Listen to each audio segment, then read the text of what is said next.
Hello, fellow travelers.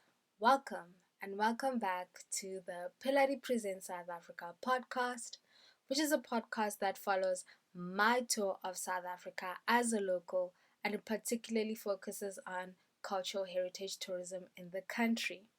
In today's episode, we are focusing on The Woman King, the movie.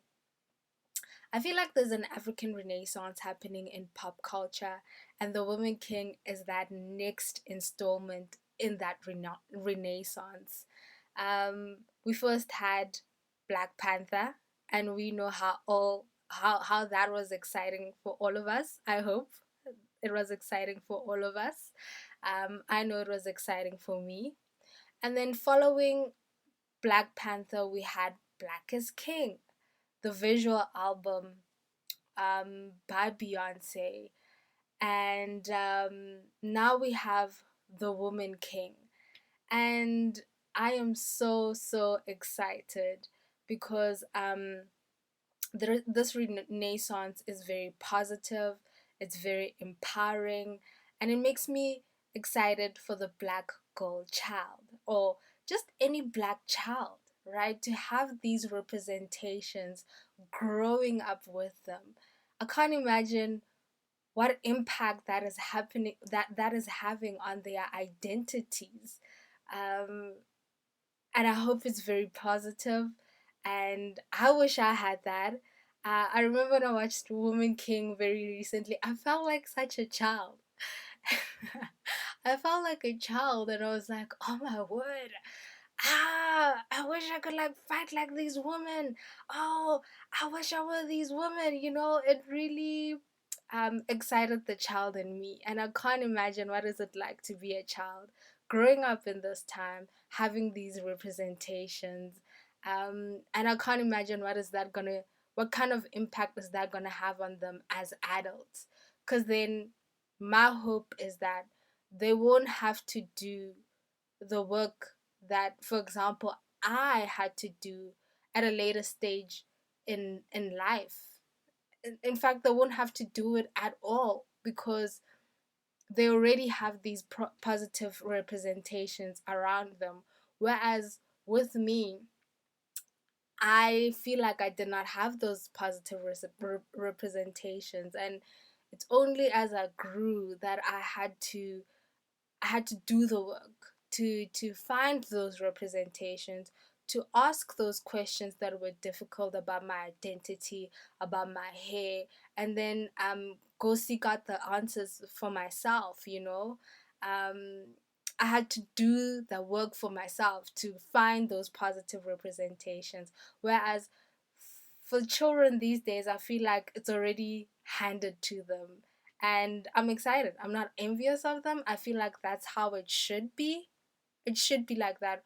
Children should be growing up with pride in who they are and where they come from and who their ancestors were. And I feel like The Woman King is that latest project that adds to that pride. So, like I mentioned, we are focusing on the Woman King in this episode. I don't know if you can hear it in my voice. I'm very excited. So, I'm not going to give a lot away. I'm going to keep it very simple because if I take my time with this episode, I might give the movie away, and basically, there won't be any reason for you to go and watch the movie. So, what I'm going to do in this episode, I'm going to give you a synopsis of the movie, my synopsis of the movie, a synopsis that I had written myself, because I feel like there are certain things that other synopses that I've read do not pick up, right, in the movie. And I feel like my synopsis does that briefly, okay? I'm also going to talk about what to expect from the movie and also things that personally stood out for me in the movie. So it's going to be hopefully a quick episode because I do not know what my excitement is what's gonna come out of my excitement in this episode. Um, Yeah, but I hope it's informative enough to make you want to go to the cinemas if you haven't gone to the cinema yet. So let's get into it. The synopsis. What is the movie about? What is Woman King about? So I wrote that The Woman King is a historical film set in 1823 that is about the Agojie warrior woman and their efforts to protect Dahomey, a West African kingdom that is at war against the Oyo Empire and its alliance with Portuguese slave traders. At the center of the politics of this war is a family that is also at war with itself. That is all I'm gonna give, guys. That is all I'm gonna give about the story or the narrative or the plot of the movie. I'm not even gonna discuss it further. I hope that that synopsis really gives you a good idea what the movie's about. And but basically at the core of this movie, it's about African female protagonists. These African female protagonists are what are at the center of the movie, and this is the Agojie warrior woman that existed in the kingdom of Dahomey. And Dahomey is a kingdom that existed in modern day Benin, which is a West African country. And so these women's role, their role was to protect the king of Dahomey and to protect Dahomey itself, right, from outside forces or enemies. So it follows these women as as they do their jobs, right? They fulfill their mission as Agojie women. And I would say that this is not the first movie in which we see the Agojie woman represented in cinema. We have seen them before in Black Panther. Yes, they were not called the Agojie. In fact, in Black Panther, there were fictional characters that were based on these women. Whereas in the Woman King, this is the story of the actual woman. This is history itself. Yes, it's history that is dramatized and made more grand and awe inspiring, but at the core of this movie are real women that really existed. Whereas in the Black Panther, um, uh, they were just an inspiration of these group of women that we saw in the movie. And I don't know, I can't remember what their names were, but they are the bald headed women. They were the women who were dressed in red and just looked so powerful and looked like, yeah, they were ready to assassinate. So we've already seen these women represented in cinema before. However, in The Woman King, they are represented much more realistically. They, of course, they are seen as superheroes. Even in the narrative, the villagers see them as, wow, these goddesses, these powerful women, right? Who are out of this world, these women who are to be revered. But at the core of it, um, they're human, right? They do not wear power suits. They yes, they have uniforms, but it's made out of the material that any villager would wear, right? Um, in that in that community, in that kingdom. So that's the difference between the representation of the Agojie woman in Black Panther and the Agojie woman in The Woman King. So this movie premiered in September, although I watched it recently in October, so it's still in cinemas. if you're in South Africa and you're like, ooh, you listen to this podcast episode and you're like, ooh, I want to go watch this, I bet that it would still be in cinemas, because it came out in South Africa. It came out on the 30th of September. However, worldwide, it had its worldwide premiere on the 9th of September, and it topped the box office, right? That's how impactful this movie was. So it has had a positive reception, and it's still getting a positive reception, and this has therefore proved many of the negative predictions that other studios had about the movie wrong, right? Um, in the development phase of the movie, there were studios that had turned down, the concept of the movie, saying that it was unlikely for it to turn a profit. I found that mind boggling that after Black Panther, right, that studios would still dare say that, oh, a movie full of black woman from Africa wouldn't make a profit. Like, what? Like, after Black Panther? Like, you'd still say such a thing? And other studios wanted to cast light skinned, well known actresses, which producers such as Viola Davis, even though she's a main character, she's also a producer, they refused to do so for historical accuracy. So this movie did not have high expectations in terms of producers and studios. Uh, People didn't really trust that it would be successful. However, we are seeing that it is really being impactful, and I think it's gonna change the narrative in Hollywood. I hope that because of this, we are gonna see more projects come out that are like this, right? That tell more of African stories and tell them accurately, or close to the truth, right?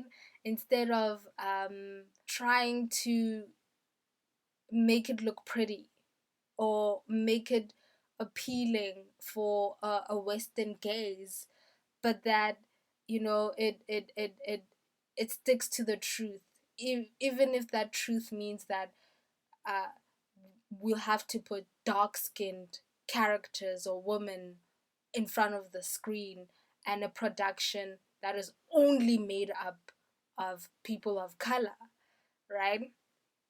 So yeah, I'm so glad. I'm so glad that it really, really proved these studios wrong, and I hope that we do get more projects. Like, bring it on, bring it on. I'm ready. I'm ready, and I'm sure many other young girls and boys are ready. I hope that this is not the last that we'll see of such productions. So, what can you expect from this movie? So, I have a couple of quotes here from certain film critics. Although I do have like qualms and issues with them, I think there's no better way to give an audience an idea of what to expect from the movie. And the reason why I have issues with these quotes is because they are comparing a black production to previous Western white male field productions, right? And I think that is problematic. But I think these quotes, I can't even think up of a better way of really giving people a sense of what to expect from this movie. And so the Hollywood Reporter says that think Braveheart with black women. And then RogerEbert.com says, the magnitude and the awe this movie inspires are what epics like Gladiator and Braveheart are all about. And then the other code would be Black Sparta, right? And this is not a quote that comes from any film critic. This is actually a nickname that was given to these women by 19th century European observers and explorers. There's even a book called Amazons of the Black Sparta. And I think that nickname also kind of gives an idea of what you can expect from the movie, Black Sparta. And then the BBC says it's a splashy popcorn movie with a social conscience. And yes, I think that is the best quote of them all, because not only are you getting this awe-inspiring, cinematic, epic experience, but there's also a social messaging that comes with the movie and the themes of the movie. And that would be slavery, right? And African people's role in the slave trade. And I know that is a very controversial thing, right? Because not a lot of people like to think or believe that African people had a role um, in the slave trade, but the fact of the matter is they did, right? So what would happen is African kingdoms, when they would go to war or to battle with one another, and when they would win, when one state would win over another state, they would enslave those people. Basically, it was that mentality of enslave or be enslaved. So those captives that they got, they would sell to the Europeans. It's a very unfavorable version of history, but it's the truth. Europeans profited from these warfare, these battles amongst African kingdoms, African states, African people. Um, they didn't just come, right, and just barge into villages and steal people away. Maybe that might have been the case in certain instances, but mostly, right? Because before colonizations, these these these slave traders would come in small groups on a ship, right? And so they didn't have enough manpower to overtake an entire village and then put it on a ship. No, they had to have had help. And that help came from the African people themselves that had enslaved other African tribes, villages, or kingdoms. So it's very complicated. It's not nice to hear, but it is the truth. And it's a truth that this movie acknowledges. Towards the end of the movie, Gohez, the king, um, takes accountability of this and his role as a king in this crimes against black people. That it was not only a white man's crime, but it was their crime as well, and it is a crime that they have to stop perpetrating. Um, so that was kind of quite interesting to see. That's where the consciousness comes in, where Gohez um, takes that accountability. And also throughout the movie, Naniska does on many occasions like plead with the king, like, please, let's stop doing this, let's stop building our wealth on this. That's how Dahomey built its wealth. I have a quote here that says, historically, Dahomey was a kingdom that conquered other African states and enslaved their citizens to sell in the Atlantic slave trade, and most of the kingdom's wealth was derived from slavery.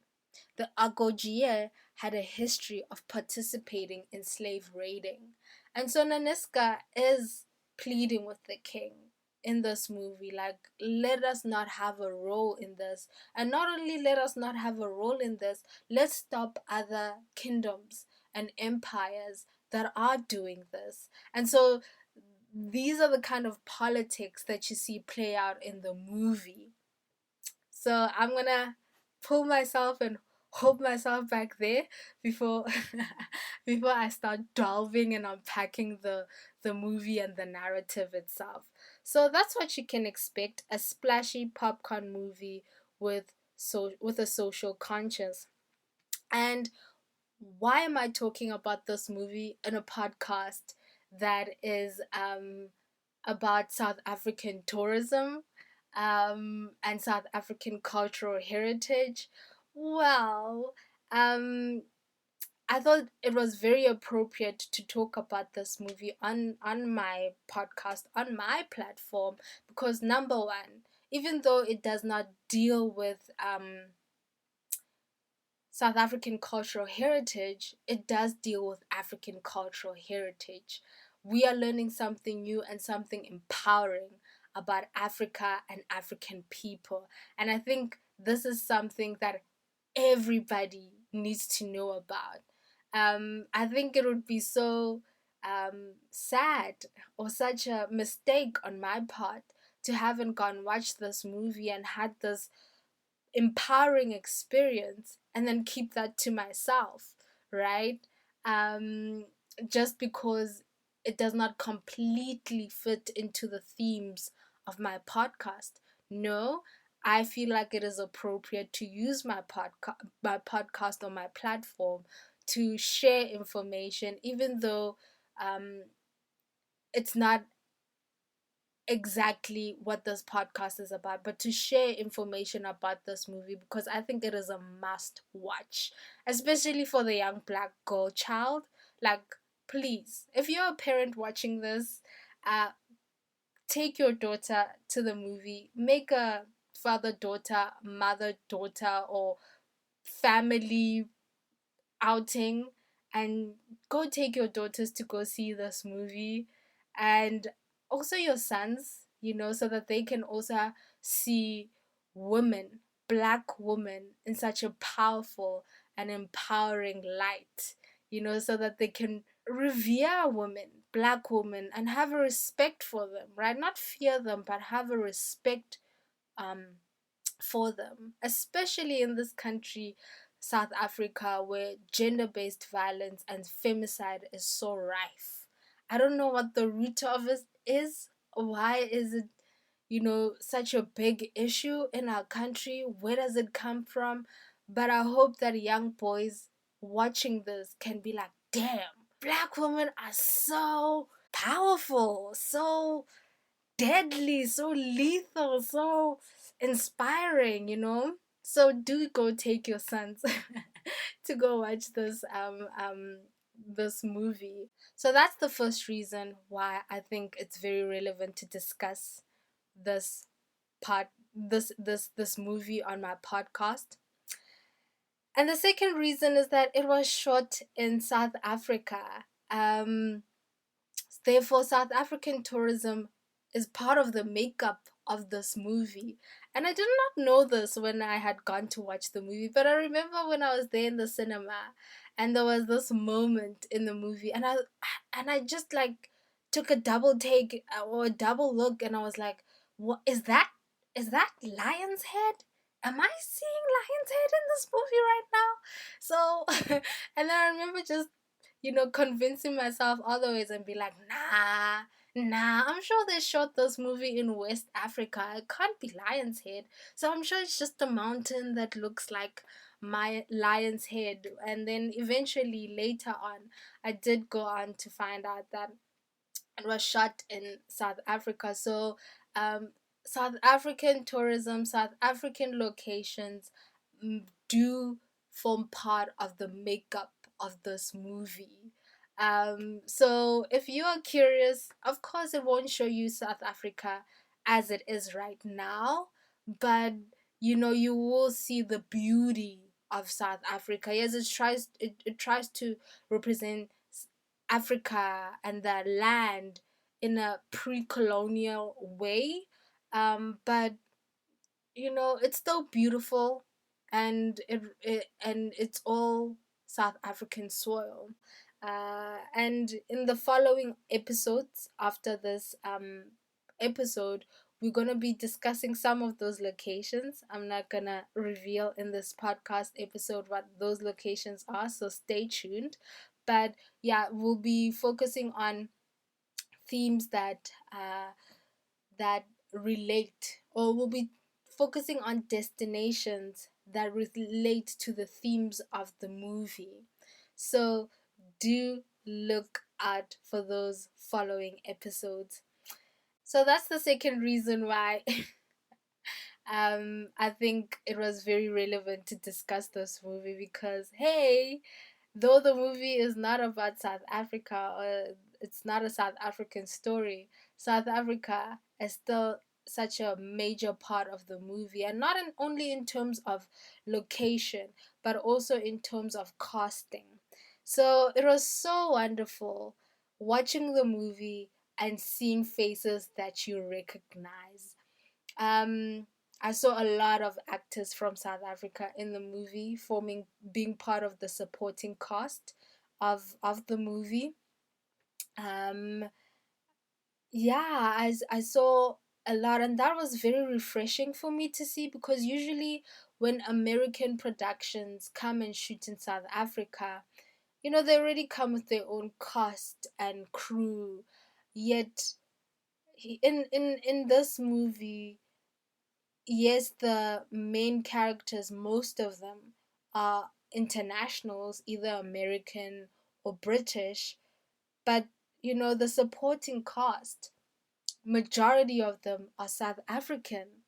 And so that was very, very refreshing for me as a South African audience to see your people, your favorite performers, be part of this big project, right?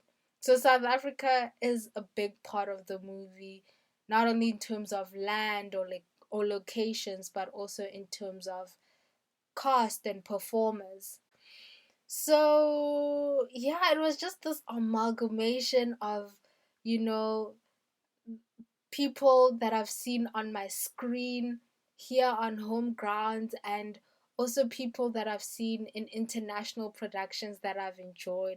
So it's just excellence all around, not only from South Africa, but all over the world. Another thing that stood out for me was, yo, the glory of these African women, the action scenes that they performed. I had never seen African women perform fight sequences like that. And it was so empowering to watch. Like, never, never, never, never, never, never, ever in the 30 years of my life have I seen women fight like that on screen.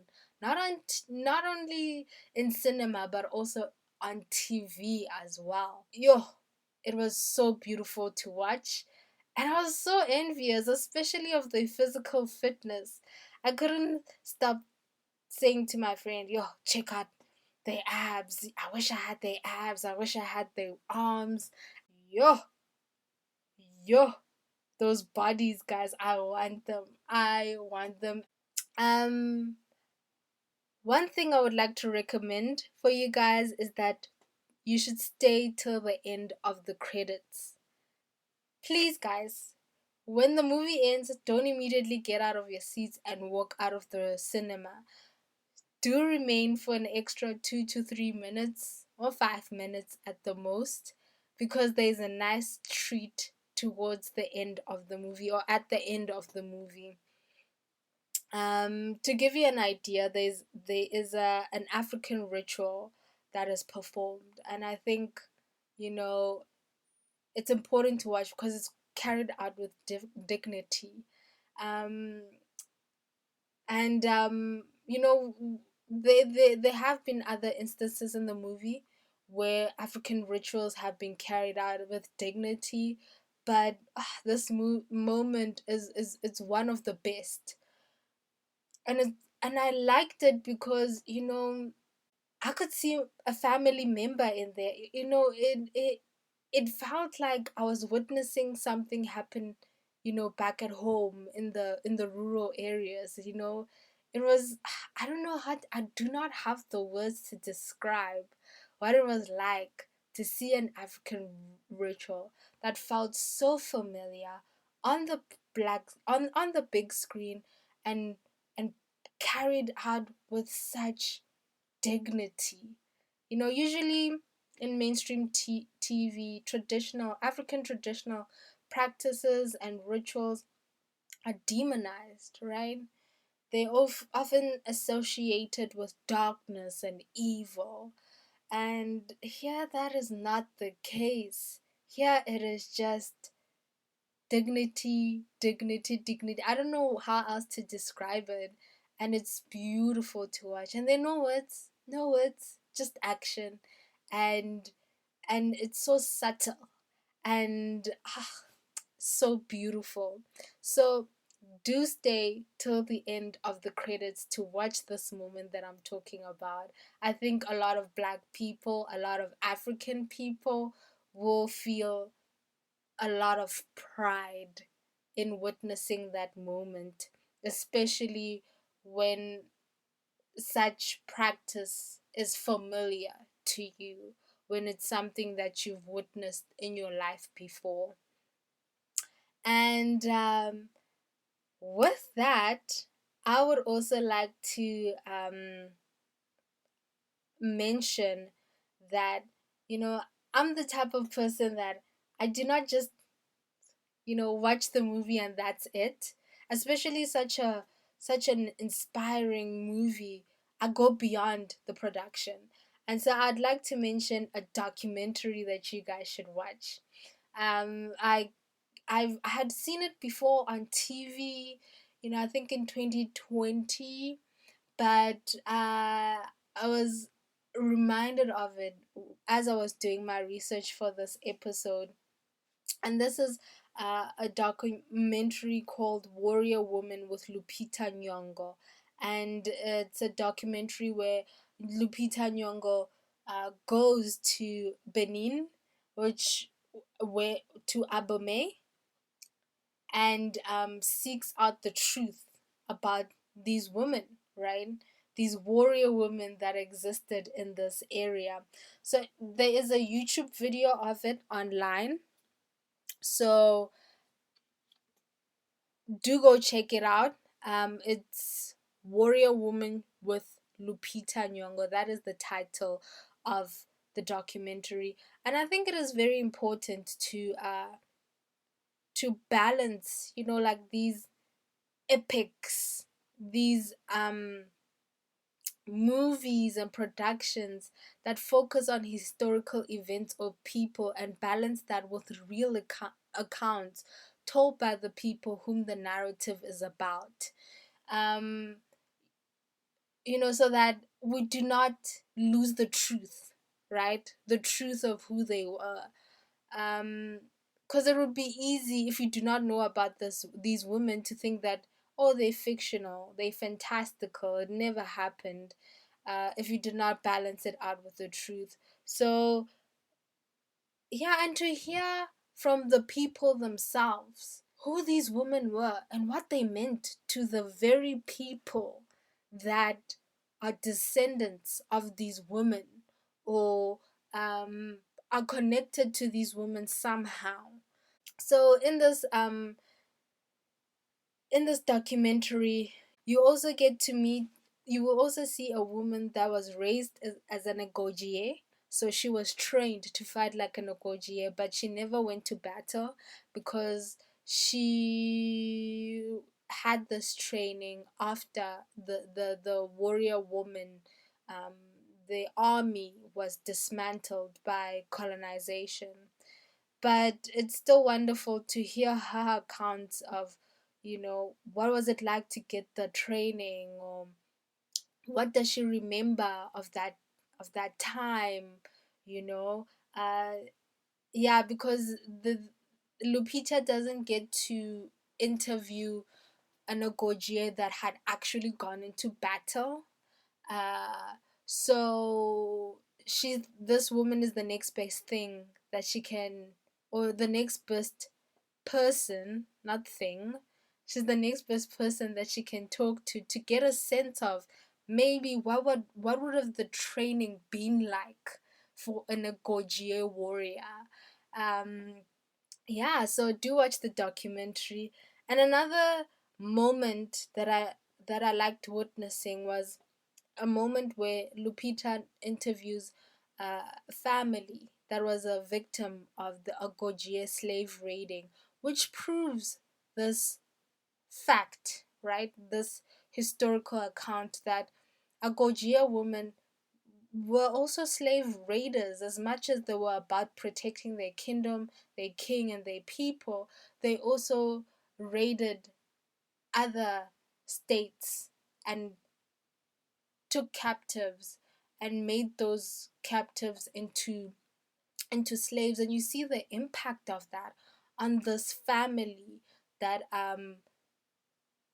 Lupita gets to interview. So I like that balance, that yes, although they are represented as these heroes, they are known as these heroes not only in the movie but in real life itself. There is this other there's this there is this other side of them that was not so positive, that had a negative impact on real people. And you get to see that in the documentary, and it's so heartwarming, so touching. It's a real human moment. It doesn't feel scripted at all. It really feels authentic. And yeah, I'm just gonna leave it at that. I'm also not gonna try and unpack the documentary that much. So do that. Do go watch these two projects that I've just discussed that deal with the Agojie warrior woman. One of them being about being the movie itself, right? Uh, and the other being the documentary. I'm gonna leave it there. Thank you for listening, and keep good, make good choices, and I'll talk to you in the next episode. Goodbye.